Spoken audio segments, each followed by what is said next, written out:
Hello and welcome to my channel, where we explore intriguing historical topics from the distant past. Today's video is all about Dvāravatī, one of Southeast Asia's most enigmatic kingdoms, also known as the Place of Gates. Unfortunately, historical references to this ancient kingdom are scarce in the chronicles of mainland Southeast Asia, with only passing mentions from external sources.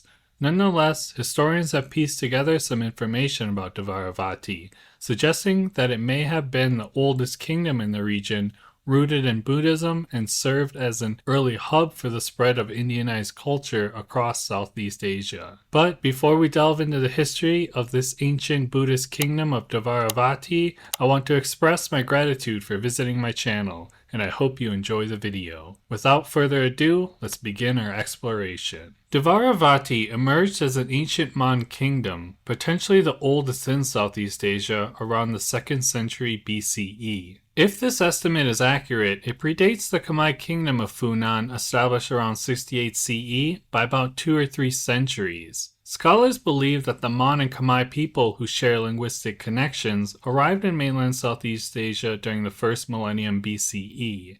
The Khmer settled in the Mekong River Valley, whereas the Mon inhabited the central plain and northern highlands of present-day Thailand, as well as significant parts of lower Burma. From the 2nd century BCE, small Mon kingdoms began to form near the Gulf of Siam and other areas on the mainland, eventually becoming the core of the Dvaravati civilization. By the 3rd century CE, Dvaravati likely came under the influence of the Khmer kingdom of Funan. Archaeological evidence suggests that Funan extended its control over the Malay Peninsula and possibly dominated the Gulf of Thailand.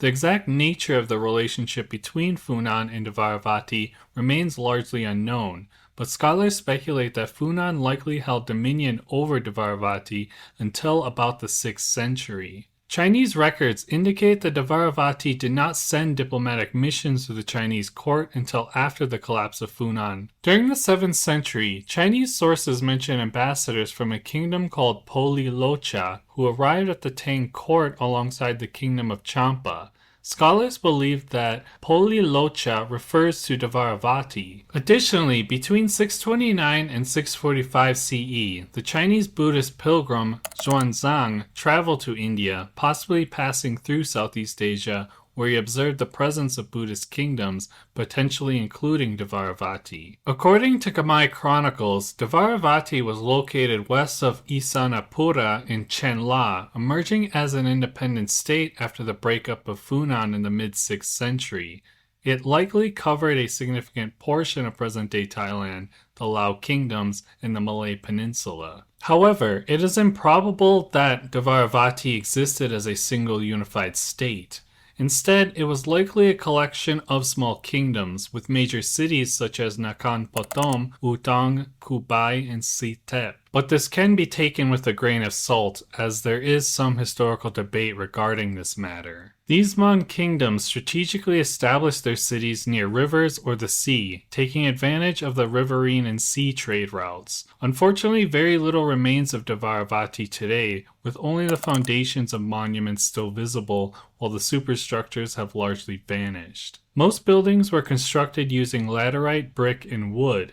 Notably, Dvaravati stands out from their other mainland Southeast Asian states in the 1st millennium due to its extensive use of stucco for decoration. Interestingly, the name Dvaravati does not appear in surviving records from Thai or Khmer sources. Its name comes from a few coins discovered in Nakhon Pathom, imprinted in Sanskrit with Sri Dvaravati, meaning King of Dvaravati. The term Dvaravati itself means place of gates in Sanskrit, likely referring to the city of Krishna from the Hindu epic Mahabharata. A plausible theory suggests that Dvaravati was a collection of city-states established based on international trade. Excavations in Dvaravati sites have unearthed trade goods and artifacts originating from distant parts of the world. Some of the most intriguing discoveries include a Roman oil lamp dating back to the early first millennium, and a bronze coin of the Roman Emperor Victorinus, who ruled between 269 and 271 CE. These items were found in Utong, present-day Thailand. There is a possibility that Romans and Greeks visited Dvaravati cities around 166 CE, as the Han dynasty received a Roman embassy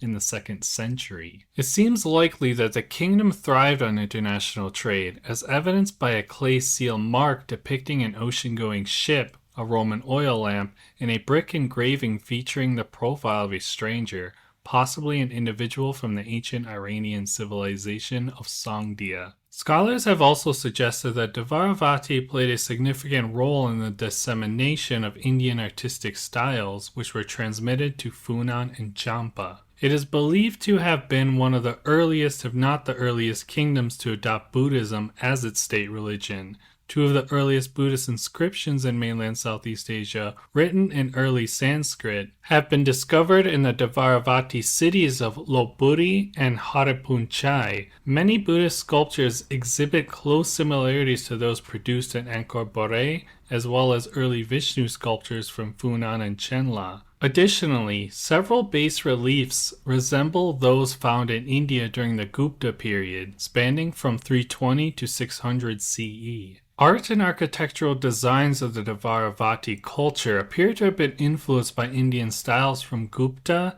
Amaravati, and the Pala periods.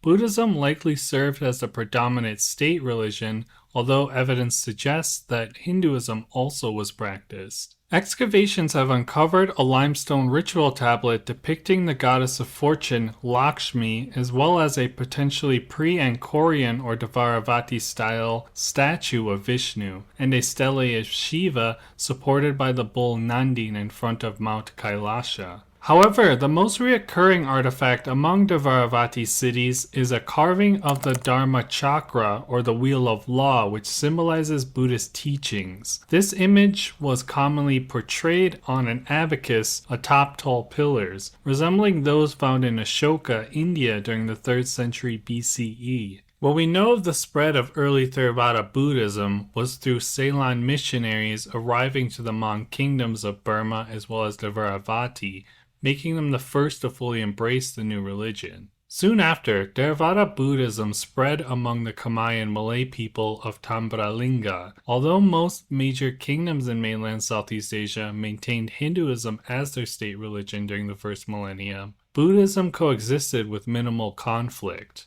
According to some scholars, Hinduism provided a cultural framework in which Buddhist religious values and ethical standards could be articulated, eventually leading to the widespread adoption of Buddhism in the 2nd millennium across many parts of mainland Southeast Asia. From the 6th century, it appears that Dvaravati culture flourished and developed into a politically significant kingdom centered around the city of Lopburi. Around the 7th century, Lopburi established a colony in northwestern part of present-day Thailand called Lamphun, which eventually evolved into the kingdom of Haripunchai several centuries later. The central alluvial plain of Nakhon Pathom, located in present-day Thailand, served as the heartland of Dvaravati culture until it was conquered by the Khmer in the 11th century. Haripunchai as a part of Dvaravati persisted until the early 13th century when it was conquered by Lana. In addition to Dvaravati, Mon Kingdoms also emerged in Lower Burma, giving rise to powerful city-states such as Taton and Pegu around the 9th century. Like Dvaravati, these Mon Kingdoms played a crucial role as trading ports between the Indian Ocean and mainland Southeast Asia. However, due to a lack of current textual and archaeological data, it is challenging to determine the exact extent of the relationship between the Mon states in Burma and Dvaravati. Eventually, the Mon Kingdoms of Burma became incorporated into the Pagan Kingdom around 1057. The Mons had a significant influence in Pagan, while many craftsmen and artisans contributed to the construction of approximately 2,000 monuments, while the Mon writing system formed the basis of the Burmese script. Although the Dvaravati did not exert strong political influence over the Mon Kingdoms in Burma, it played a central role in spreading Indian culture among mainland Southeast Asian kingdoms. However, the Dvaravati itself would face conquest. In the 10th century, it was briefly conquered by the Burmese before falling under the control of the Khmer in the 11th century. The Khmer dominated the Dvaravati until the 13th century when it succumbed to the Thai kingdoms of Sukhothai and later Ayutthaya. Dvaravati culture would significantly influence the development of Thai culture in the following centuries before being fully absorbed into the Ayutthaya kingdom. And that concludes our brief overview of the Dvaravati. Unfortunately, our knowledge of this ancient Mon kingdom is quite limited, as there are very few inscriptions, historical records, and archaeological findings available. Surprisingly, even Thai chronicles do not mention Dvaravati. The small silver coin we mentioned earlier is currently the only existing record in present-day Thailand that explicitly references this kingdom. But that's all I have today. I hope you found this video enjoyable and informative. If you did, please consider liking and subscribing to my channel to stay updated on future videos. Feel free to leave your comments below. I would love to hear your thoughts. Thank you for watching, and I look forward to seeing you in our next video. Stay safe and take care.